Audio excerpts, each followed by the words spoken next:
My name is Rachel. I'm going to be your nurse today. How are you feeling? Well, I'd feel better if somebody told me where my husband went. He was just here. Okay, I understand. We'll talk about that in a bit. Are you feeling hungry at all? No, food just doesn't taste right anymore, and these things, they keep trying to escape. We'll definitely get someone to look at those. Good, because I'm losing the battle.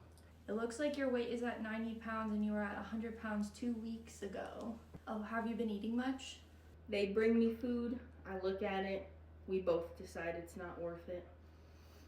Okay. Hi, my name is Rachel and I'm a nurse from the emergency department. I'm calling about Louise Jones in ED4.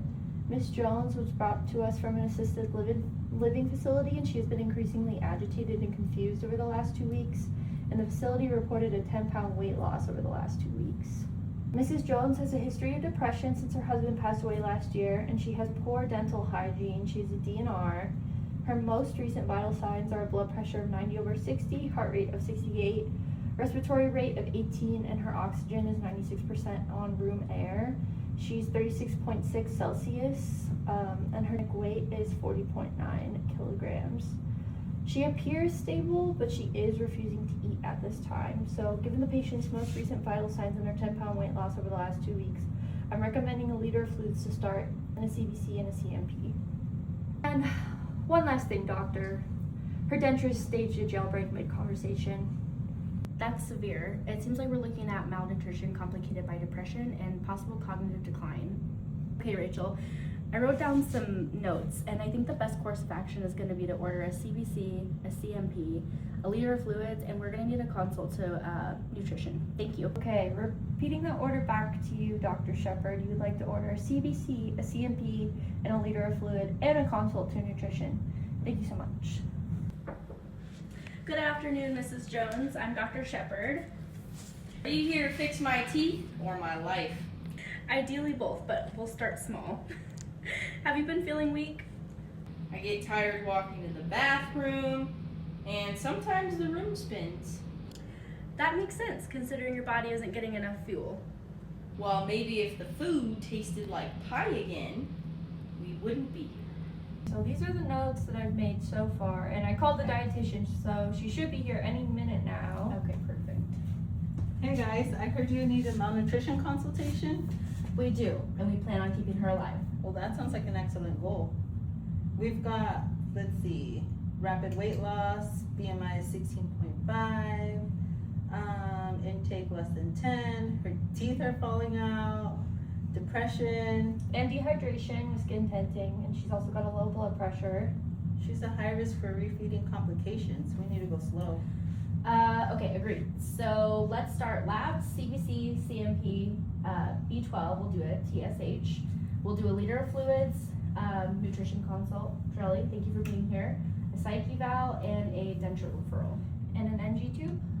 Yes, please. We'll do a slow feeding to start. Okay, I'll calculate the caloric needs. I knew you were gonna say that. Hello, Mrs. Jones. My name is Geriatric, and I'm the dietitian. We're going to help you get your strength back. Does that involve actual food? Eventually, yes, but for right now, we're going to be using a feeding tube. So I don't have to chew? Exactly. Fine, a system that respects my limitations. All right, I'll be back and we'll get that going. I just haven't felt like eating since my husband passed. That makes a lot of sense. We're going to be here to support you emotionally and physically. Food isn't just nutrition, it's comfort too. Well, if you can make hospital food comforting, you deserve an award. Okay, so for this client, the plan is going to include NG tube feeding. We're going to monitor intake and output every single day. We're going to take daily weights, lab monitoring, fall precautions, and skincare. Yes, and we're going to be addressing underlying causes like depression, dental issues, and social support. And then slow nutrition replenish to avoid complications. So when do I get my pie? Well, step 1, survive. Step 2, you get your pie. All right, I'll stay for step 2. 2 weeks later. Well, Miss Jones, look at you sitting up, looking stronger. I feel like a new woman. Okay, well, Miss Jones, we had some goals for you before you left. We wanted to make sure that you were eating 75% of the meals within 2 weeks of your admission here, and you did that. And we wanted to make sure you gained at least 2 to 4 pounds of body weight within the 2 weeks you were here, and you've actually gained 4. So you were able to meet both those goals, which is fantastic. But before you go today, I wanted to talk to you about what brought you here and how we can keep you feeling better. I assume this is where you tell me I actually have to eat. Yes, unfortunately, that is a major part of the plan. So you were experiencing some malnutrition, and that means your body wasn't getting enough nutrients to stay strong. On your paperwork, it's going to say geriatric malnutrition, but just ignore that, Miss Jones. We know you're not a day over 45, okay? Oh, you know it, honey. So you were telling me that my body was running on fumes? Exactly.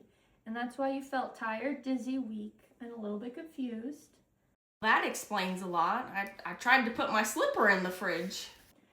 Yeah, definitely. And part of what contributed to that is you're suffering from some mild depression too, especially after losing your husband. I just didn't feel like doing much. Food's been really disappointing lately.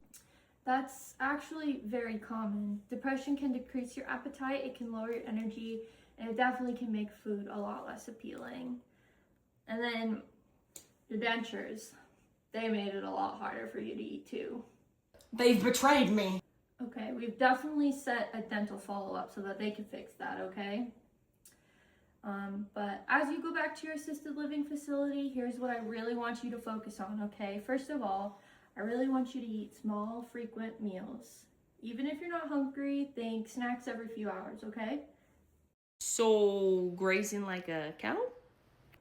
Yes, a very, very classy cow, yes.